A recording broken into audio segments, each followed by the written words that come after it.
Ο Έλληνος ή η Έλληνος είναι επίσης ένα από τα δημοτικά άσματα της ελληνικής αρχαιότητας, το οποίο ασφαλώς υπάρχει, επιζεί και στη νεότερη δημοτική παράδοση. Τι είναι ο Έλληνος ή η Έλληνος? Είναι στην ουσία τραγούδι του αργαλιού, τραγούδι της υφαντουργίας. Συνόδευε τις γυναίκες συνήθως, οι οποίες ασχολούνταν κυρίως με τον αργαλιό, συνόδευε την εργασία τους και υποβοηθούσε ρυθμικά τις κινήσεις τους.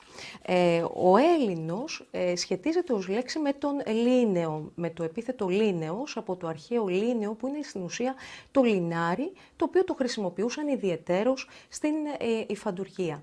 Η λέξη βέβαια Έλληνος στην αρχαία ελληνική γλώσσα σημαίνει κλάδο της αμπέλου, αμπελόφυλλο. Και σύμφωνα με μία εκδοχή χρησιμοποιείται ακριβώς αυτή η λέξη για το τραγούδι του αργαλιού, γιατί ένα από τα κύρια μοτίβα των υφαντών της εποχής εκείνης, αλλά και κατόπιν στην νεότερη παράδοση, στην νεότερη ελληνική παράδοση, ένα από τα κύρια και συνήθη μοτίβα των υφαντών ήταν η άμπελος. Να πούμε επίσης για την ιστορία ότι η λέξη αυτή, Έλληνος, σχετίζεται και με το ρήμα ελίσω και μας θυμίζει τον τρόπο με τον οποίο η κλιματαριά ελίσσεται αναρριχόμενη.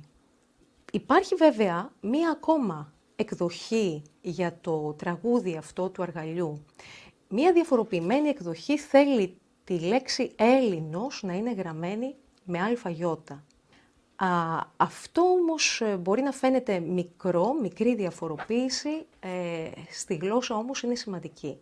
Στην αρχαία ελληνική γλώσσα Έλληνος με αλφαγιώτα σημαίνει κάτι θρηνητικό, σημαίνει μια θρηνητική αναφώνηση, σημαίνει ένα πένθυμο άσμα και δεν είναι να απορεί κανείς γιατί συνδυάστηκε με τα τραγούδια του αργαλιού. Όπως λέει και ο Αισχύλος, τα τραγούδια του αργαλιού συχνά είναι θρηνητικά τραγούδια, είναι τραγούδια της νοσταλγίας. Αυτό το βλέπουμε και στη νεότερη ελληνική παράδοση, καθώς πολλά από αυτά τα τραγούδια του αργαλιού ξεκινούν από εκείνον τον κοινό τόπο του στίχου «Το κοράσινε τραγούδαγε», όπου υπάρχει ως πρωταγωνίστρια μία νεαρή γυναίκα συνήθως, η οποία υφαίνει στον αργαλιό της και ταυτοχρόνως τραγουδά με τη γλυκιά φωνή της και με τη φωνή της μεταφέρει ένα μήνυμα θρηνητικό μέσα από τον αέρα και τη θάλασσα προς τα καράβια.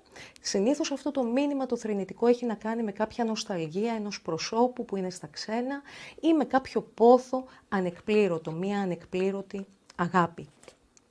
Ο Έλληνος βέβαια, με αλφαγιώτα πάντοτε, έχει μια ιδιαίτερη ιστορία ως λέξη που νομίζω ότι θα ήταν καλό στο σημείο αυτό να τη δούμε, γιατί άλλωστε σχετίζεται και με άλλη μία κατηγορία τραγουδιών που θα δούμε αργότερα, με την κατηγορία των τραγουδιών του τρίγου.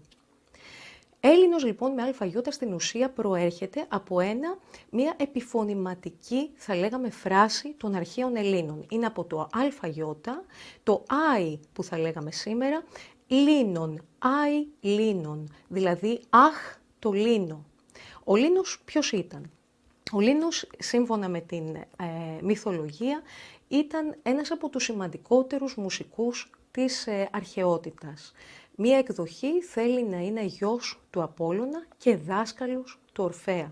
Ο μύθος λέει ότι τον κατασπάραξαν σε πολύ νεαρή ηλικία σκυλιά.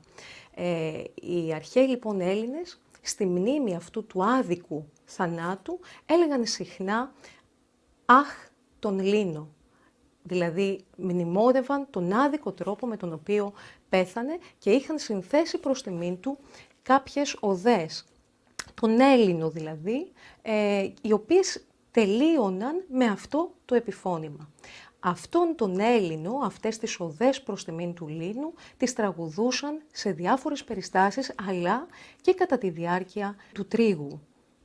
Υπάρχει πάντα ένα ερώτημα πώς είναι δυνατόν να συνδέεται ένα τραγούδι του τρίγου με την ιστορία του Λίνου. Αυτό προφανώς προέρχεται από το γεγονός ότι το όνομα Λίνος μοιάζει πάρα πολύ με τη λέξη λινός με ήτα, που στα αρχαία ελληνικά σημαίνει πατητήρι.